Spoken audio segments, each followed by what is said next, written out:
بچے کی پیدائش کا وقت قریب آ چکا، میں کیسے میں نکما سمجھتا ہوں اس امیر المؤمنین کو، اس پردھان منتری کو۔ میرے بھائیوں، امیر المؤمنین سن رہے، عمر فاروق سن رہے ہیں، لیکن آواز جواب نہیں دی۔ اگر آج کی تاریخ میں ان موجودہ وقت کے حکمرانوں کی غلط پالیسی پر اگر کوئی آدمی آواز بلند کرتا ہے تو اس کو UAPA کے تحت، یعنی بھارت کے اگینسٹ میں، یعنی دیش دروہی کے کیس میں اندر ڈال دیتے۔ امیر المومنین چاہتے تو اس کے ہاتھ میں ہتکڑی ڈال کر قید خانے میں ڈال دیتے، لیکن نہیں، کھانا بنا رہے ہیں۔ اس کے بعد کچھ دیر کے بعد اندر میں امیر المومنین کی اہلیہ نے کہا کہ یا امیر المومنین، اپنے دوست جو آپ کے ساتھ بیٹھے ہیں ان کو خوشخبری سنا دیجئے کہ ان کو لڑکا پیدا ہوا۔ تب اس آدمی کو پتا چلا یہی امیر المومنین ہے۔ اب ان کے رونگٹے کھڑے ہو گئے ڈر سے۔ امیر المومنین نے کہا کہ ڈرو مت، مجھ سے غلطی ہوئی کہ میں تمہاری مدد کو دیر سے پہنچا۔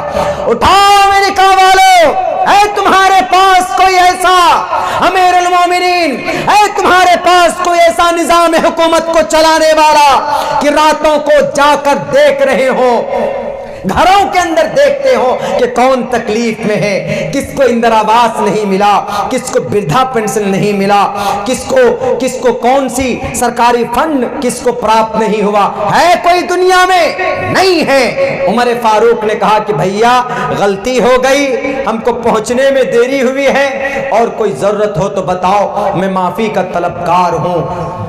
6 ملکوں کا PM، 22 لاکھ مربع میل کے علاقے کا حکمران، ایک آدمی جو شکایت کرتا ہے تو کانپنے لگتے ہیں۔ لیکن میرے بھائیوں، کیا کیا انہوں نے؟ یہ اسلام کی، صرف اسلام کی خاصیت ہے کہ اسلام کے اندر اگر حکومت کرتے ہیں تو کیسے کرتے ہیں، آؤ دکھاتے ہیں اسلام کے پلیٹ فارم کے اندر۔ لیکن موتی سنگھ نے کیا کہا؟ اتنا مارا، اتنا مارا، اتنا مارا، بیچارے کو اپنا گاؤں چھوڑ کر جانا پڑا۔ جیسے ہی آرڈر دیا مارنے کا، وہ گاؤں چھوڑ کر گیا۔ سینے میں درد شروع ہوا، اللہ کی لاٹھی میں آواز نہیں ہوتی۔ ہمیں انشاءاللہ وشواس ہے کہ بھارت بر صغیر کے اندر ٹوپی داڑھی والوں کو جو مارا جاتا ہے، جن کے ہاتھ اٹھے ہیں، ایک نہ ایک دن اللہ تبارک و تعالیٰ ان سے اللہ تبارک و تعالیٰ ان کو ان کے کیے کا سزا ضرور دے گا۔ ہمیں اللہ کی ذات پر بھروسہ ہے، ہمیں اللہ تبارک و تعالیٰ کی قدرت کاملہ پر مکمل طور پر یقین ہے۔ اس لیے کہ ایشور کہتا ہے، پاپسٹھاستے پرپ شانتی امروپم بھینکرم، پاپ کرو گے تو سزا بھگتنی پڑے گی، نرک جاؤ گے، سورگ نہیں جاؤ گے۔ تو جب وہ آدمی گیا، موتی سنگھ کے سینے میں درد ہوا، اتنا درد ہوا پریشان ہو گئے۔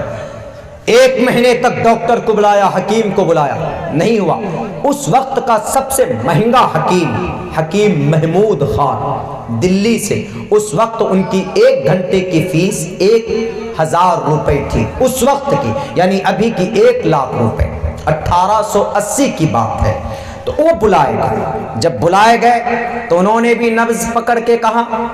اس وقت نبض پکڑتے تھے، ایسے ٹریٹمنٹ ایسے ہوتی تھی۔ آج تو ڈاکٹر بنتے MPBS MD، جائیے جونگی پور میں کہیں پہ کسی کلینک میں، تو وہ پہلے آپ کو ٹیسٹ لکھوائے گا، بلڈ ٹیسٹ لکھوائے گا، یورین ٹیسٹ لکھوائے گا، اس کے بعد جب رپورٹ آئے گا تب کہے گا آپ کو یہ بیماری ہے۔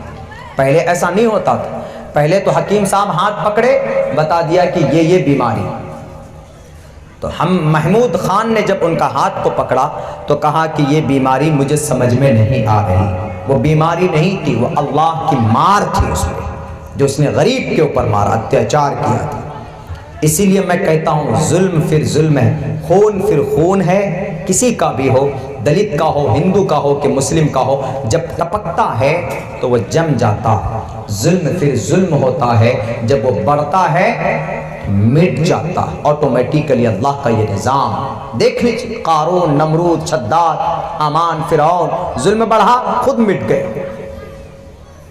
نام لینے سے پہلے آدمی گالی دیتا۔ اس کے بعد پھر ایک غلام نے کہا کہ جہاں پناہ، اگر غلطی معاف کی جائے تو میں ایک بات آپ سے کہوں، بہت بڑی بات کہنے جا رہا ہوں آپ کو، جن سے دشمنی ہے انہی کے تعلق سے۔ انہوں نے کہا کہ بولو، موتی سنگھ نے کہا کہ تم کچھ بھی بولو، میرا درد کم ہونا چاہیے۔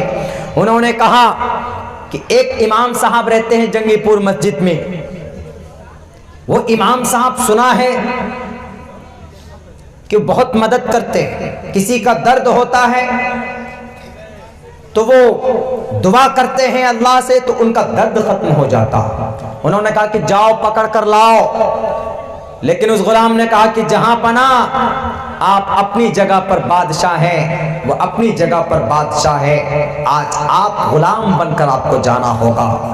بادشاہ پہنچا، پہنچنے کے بعد خبر بھجوائی کہ بادشاہ امر سنگھ آئے، موتی سنگھ آئے۔ تو امام صاحب نے کہا موتی سنگھ آئے ہو کہ کرن سنگھ آئے؟ موتی سنگھ سے جا کر کہہ دو کہ دوپہر سے پہلے میں کسی بھی بادشاہ سے نہیں ملتا۔ اس نے کنڈیشن کیا لگائی تھی کہ میں دوپہر سے پہلے کسی بھی مسلمان کا چہرہ نہیں دیکھنا چاہتا۔ تو وہی چیز الگ طریقے سے امام صاحب نے کہے کہ جاؤ بتا دو اس بادشاہ کو کہ میں دوپہر سے پہلے کسی بھی بادشاہ سے نہیں ملتا، لیکن درد سے کرانا چلا رہا تھا۔ امام صاحب نے کہا ٹھیک ہے بلا لو۔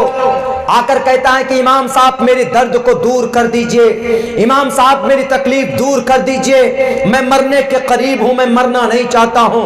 انہوں نے کہا کہ تم بے وقوف ہو، مجھ سے کیوں کہتے ہو، میں تو کچھ بھی نہیں کر سکتا۔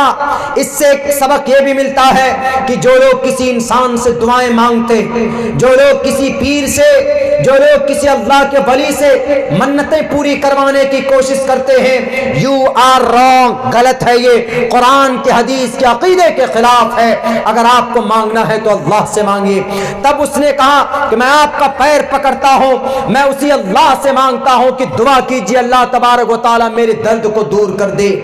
وہ مولانا صاحب امام صاحب نے دعا کر دی کہ یا اللہ شرمندہ ہے، توبہ کر رہا ہے اپنی تمام غلطیوں کا، یہ توبہ استغفار کر رہا ہے، جو اس نے ظلم کیے ہیں یہ نہیں کرے گا۔ اے اللہ اس کے حق میں اس کے منشے کے مطابق آپ اپنے منشے کے مشیت کے مطابق صحیح فیصلے فرما۔ اسی دن سے اس کا درد کم ہونا شروع ہو گیا، کنٹینیو 1 مہینے تک آنے لگا۔ وہ ڈیلی آتا تھا، 1 گھنٹے رکتا تھا پھر چلا جاتا تھا، ایک دن آدھا گھنٹہ رکا جانے لگا۔ تو حکیم مولانا صاحب نے کہا، امام صاحب نے کہا کہ موتی سنگھ آج کیوں جا رہے ہیں اتنی جلدی؟ انہوں نے کہا کہ ہم نے اپنے ایشور کی پوجا نہیں کی، جا کر پوجا کروں گا۔ تب کہہ رہے وہ حکیم صاحب کون سے ایشور کو مانتے ہو؟ انہوں نے کہا کہ شری کرشن جی کو۔ کہا وہی بانسری والے؟ کہا ہاں انہی کو۔ کہا کہ کبھی دیکھا؟ انہوں نے کہا کہ سر میں پاپی آدمی، میں کیسے شری کرشن جی کو دیکھ سکتا ہوں؟ وہ وشنو کے 8ویں اوتار، وہ میں کیسے دیکھ سکتا ہوں؟ کہا کہ اچھا دیکھنا ہے؟ کہا ہاں۔ یہ کسی حدیث میں قرآن کی مضمون نہیں بتا رہا، یہ صرف ایک ہسٹری ہے، ایک اتہاس ہے جو 1880 کے بعد لکھی گئی۔ تو میرے بھائیوں اس میں مرچ مسالہ بھی لگایا ہوگا لوگوں نے، لیکن اتنی بات ضرور۔ تو انہوں نے کہا کہ ٹھیک ہے آنکھیں بند کرو۔ آنکھیں بند کرنے کے بعد کیا دیکھا نہیں دیکھا، دل کی کیفیت بدلی۔ انہوں نے کہا کہ امام صاحب میں آپ کے ایمان پر، آپ کے عقیدے پر، آپ کے اللہ کو ایک مانتے ہوئے میں لا الہ الا اللہ پڑھتا ہوں، میں گواہی دیتا ہوں اشہد ان لا الہ الا اللہ واشہد ان محمد، پوری انہوں نے پڑھ کر دے and he converted his religion، وہ اپنے مذہب کو چینج کر لیا۔ اس کے بعد کہا امام صاحب نے کیا دیکھا؟ کہا کہ میں نے شری کرشن جی کو دیکھا۔ شری کرشن جی نے کہا کہ کیا تم پڑے ہو ان دیوی دیوتاؤں کے چکر میں؟ وہ امام صاحب کی جو شریعت ہے، ان کے پاس جو قرآن ہے، ان کے پاس محمد رسول اللہ کی حدیث ہے، تم ان کو ایکسپٹ کرو، ان کو تم فالو کرو۔ اسی لیے جو چیز میں نے آج تک نہیں دیکھی وہ آپ نے کہا کہ آنکھیں بند کرو تو دیکھ لو گے۔ صورتحال جو بھی رہی، بہر کیف میں صرف ایک بات سمجھانا چاہتا ہوں کہ ایک ظالم بادشاہ کیسے پھرتا ہے، اور پھر کیسے جب وہ حقیقت کو سمجھ جاتا ہے جب وہ کلمے کو قبول کر لیتا تو کسی سے بھی ٹکر لے لیتا. اور آج کے بجرنگ دل شیو سینا VHP کو بتانا چاہتا ہوں میں کہ موتی سنگھ کے کندھے پر کس نے بندوق رکھا تھا, کس نے تلوار رکھی تھی کہ کلمہ قبول کرو؟ کسی نے بھی نہیں. میں اس کو ثابت کرنا چاہتا ہوں, میں اس کو صدق کرنا چاہتا ہوں. تو مولانا صاحب نے کہا کہ ٹھیک ہے, کسی نے ظلم زبردستی تو نہیں کی؟ کہا کہ نہیں سر, قبول کر لیں. آ گئے اپنے گھر میں. اسلام کا پرچار ہمیشہ سے اچھائی سے ہوا. ڈاکٹر ذاکر نائک جب اسپیچ دیتے تھے عقیدہ اسلام کی حقانیت وحدانیت کے تعلق سے, تو لوگ خود بخود آتے تھے, خود بخود کہ سر I want to convert my religion, میں اپنے دھرم کو بدلنا چاہتا ہوں into Islamic concept, Islamic concept کے مطابق.